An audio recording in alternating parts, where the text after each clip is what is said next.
Crescendo, eu só descobri como os motores elétricos são produzidos agora.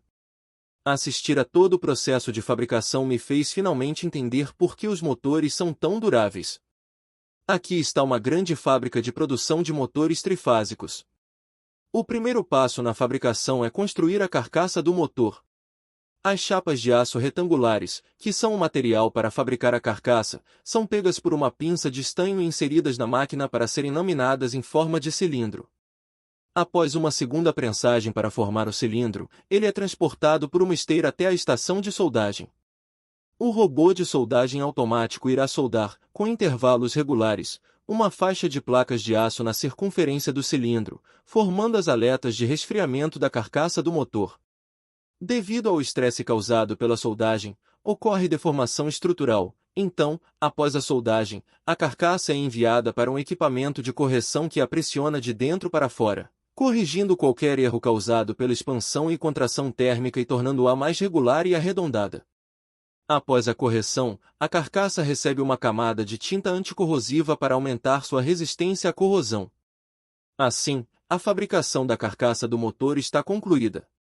Enquanto isso, em outro setor, está sendo processado um componente importante do interior do motor. Chapas de aço de silício são inseridas em uma prensa de alta frequência. Com a pressão constante de uma prensa de 400 toneladas, as chapas de aço são rapidamente moldadas em núcleos de estator cilíndricos. Os núcleos moldados são imediatamente transferidos para a estação de montagem, onde os trabalhadores alinham as ranhuras internas, sobrepondo e pressionando duas peças juntas, formando um único núcleo.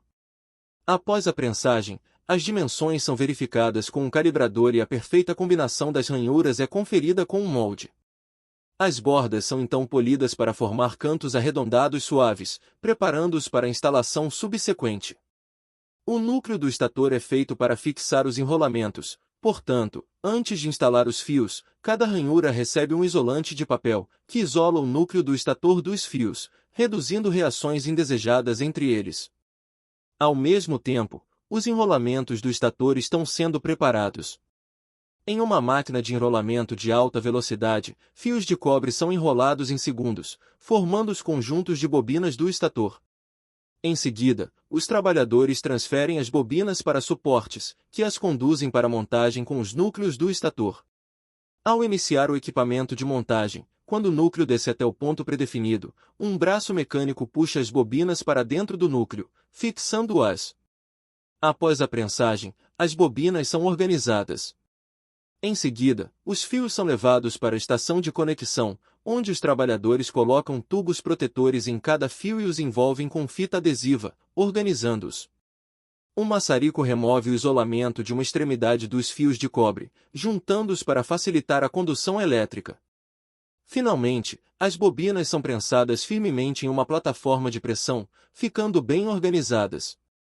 Para evitar que se soltem, as extremidades dos fios são trançadas com uma corda. Um produto finalizado passa por um processo de fabricação complexo e rigoroso. Após o ajuste final no molde, o estator é testado eletricamente para garantir seu funcionamento. Com o teste completo, os estatores são agrupados e imersos em um tanque de material isolante líquido para um tratamento completo de isolamento.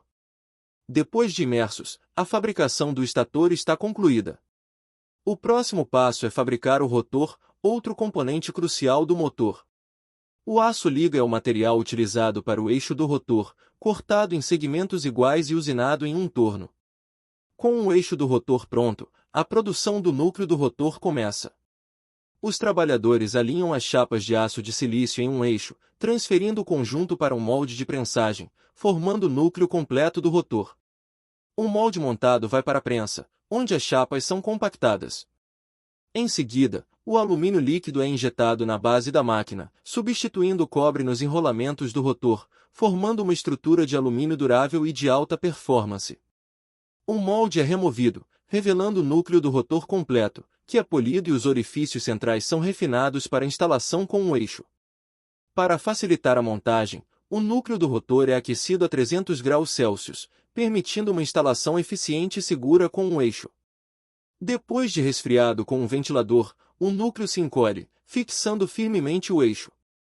Para garantir o equilíbrio, o rotor passa por um teste de balanceamento dinâmico, ajustado conforme necessário. A montagem final do motor é crucial. Um cilindro hidráulico insere o núcleo do estator na carcaça, seguido pela fixação em uma máquina de perfuração, criando orifícios para pinos de retenção que evitam o deslocamento do estator durante a operação. Depois, o rotor é inserido no estator, completando o sistema de acionamento eletromagnético. Com os principais componentes instalados, o motor começa a tomar forma. As tampas frontal e traseira são montadas,